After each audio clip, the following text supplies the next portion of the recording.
Introducing Sega Saturn. Aww, hit it! The Sega Saturn was arguably one of the most forgettable and poorly planned consoles to ever be released. Its failures are widely known and documented, causing Sega to have its first financial loss since 1988, being brutally outsold by the Sony PlayStation and the Nintendo 64. Despite this, the system still has a relatively small but passionate group of enthusiasts who really enjoy what this console brought to the table. I'm not really one of them, but I had a remarkably positive experience on the Saturn with a fever dream of a game called simply Bug. Believe it or not, this funny looking green guy was one of 3 potential choices for Sega's mascot around the Saturn's release. That didn't end up happening, but I really wish it did.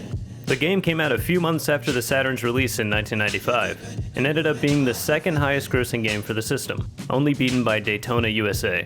The game was developed by a company called Real-Time Associates. They used Silicon Graphics workstations to pre-render the 3D models for the game into sprites.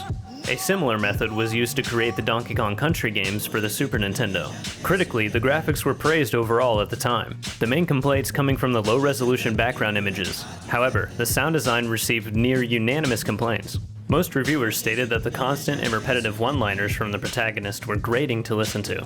One reviewer even went as far as to say that the Bug character was a Gex wannabe. I can't really do these justice, just listen to him.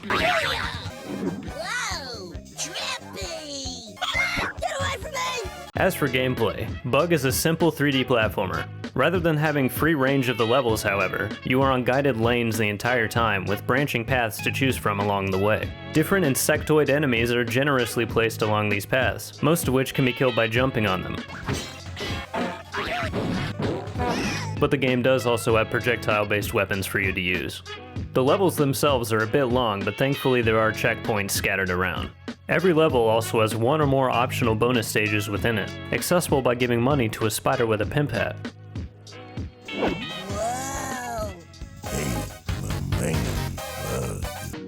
I love this mechanic and honestly wish the whole game was based on this character instead. One thing this game gets right is diversity in its level design. Each of the 6 worlds look entirely unique and come with their own set of enemies and boss fights, some of which are much more difficult than the others, and not necessarily in linear order, so the balancing feels a bit off. The game has a story, but it really isn't important. The titular Bug character is a Hollywood actor that is on a mission to rescue another bug from a giant spider.